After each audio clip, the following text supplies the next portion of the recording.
Good evening and thanks for joining us. Quite the little rhyme there you had, Moses. I like it. You know, I can't take full credit. You hear a lot of people say, if you were at the Briar or get the chance to just hear it a little bit over the TV speaker, you hear them chanting his name and saying those exact words. It was truly remarkable. He had a tough game today against a a territory native. Territories, yes, yeah. he has his brother, of course, plays for Alberta. We'll have plenty of highlights coming up in sports. Looking forward to it. And Gerard, not too bad of a day today at all. I actually wore my rain jacket. It was a little thinner than my winter jacket. It was all right today. Maybe folks in Cold Lake and area, their wind chill dropped off today, so they won't appreciate that at all. They had some northerly gusts. But across the region, we've got snow in the forecast. We've got a low that passed through southern Alberta, and it's going to put some, particularly in the North Battlefords area where there's a snowfall warning out. Let's have a look at it, please. Yeah, -2 is where we're sitting pretty at in Lloyd at the moment. Got to -1 just at about 1 o'clock. Winds have been out of the east-northeast, not gusting as sharply as they have been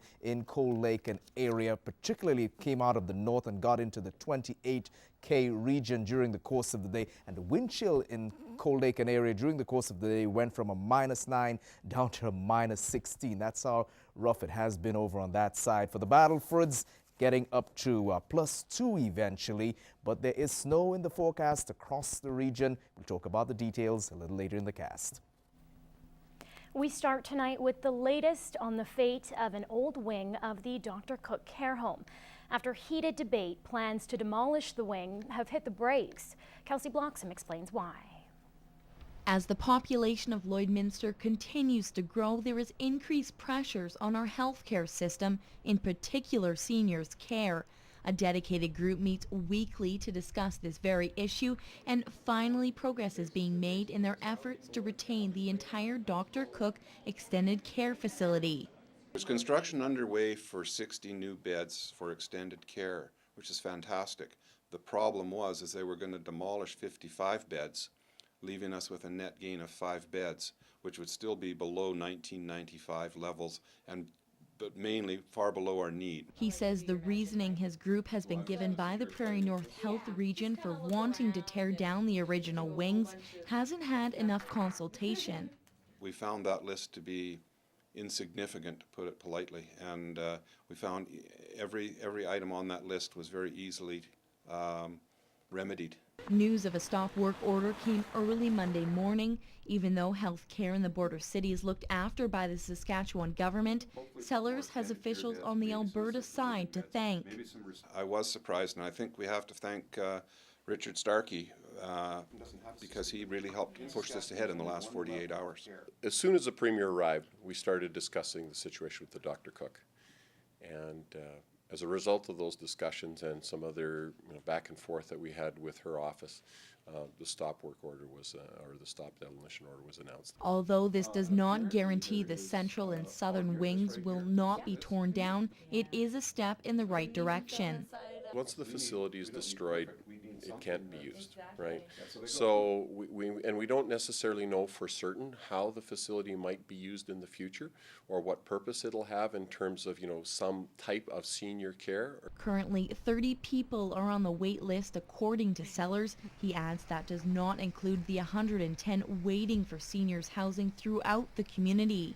We've been fighting this tooth and nail, and in spite of Prairie North's battle with us, we think we've made a major leap forward. With the project stalled, those involved in the fight to save the center will now have to play the waiting game until a final decision is made.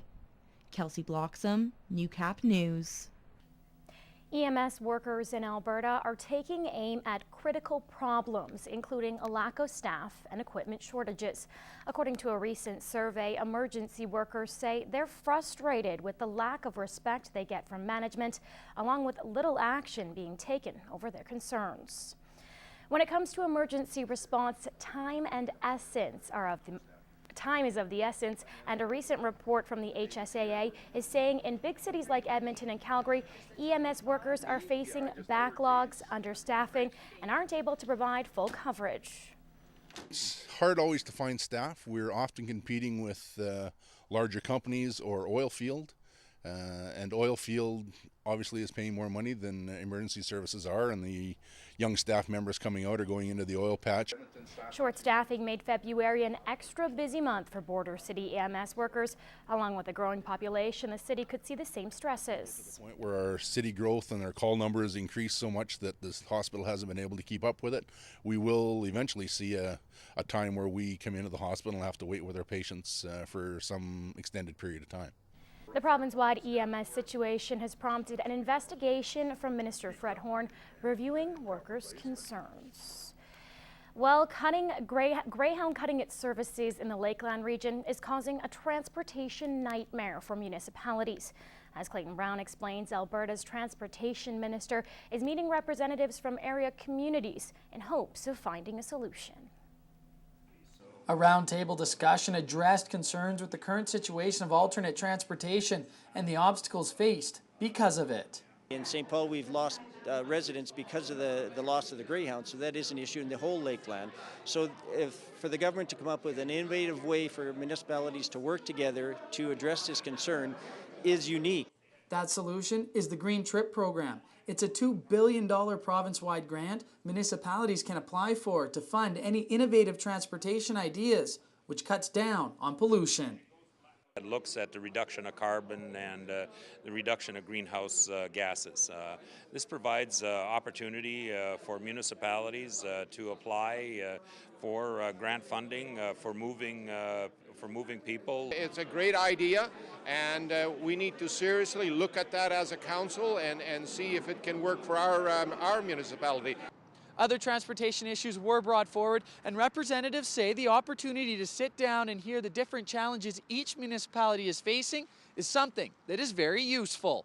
Trying to reach common ground with the issues that we have in the municipality, in the constituency, with the different municipalities, to me is paramount. I think today was a positive meeting, and all the issues that are happening in the municipalities on the rural highways have been at least acknowledged.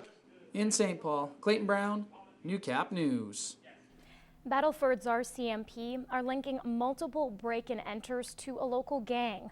Police have slapped charges against 18-year-old Paul Nicotine, 19-year-old Valen Nicotine, 18-year-old Gary Fox, and 3 youth offenders, all believed to be a part of the Crazy Natives street gang. RCMP arrested the suspects in a North Battleford home, seizing a large amount of stolen property.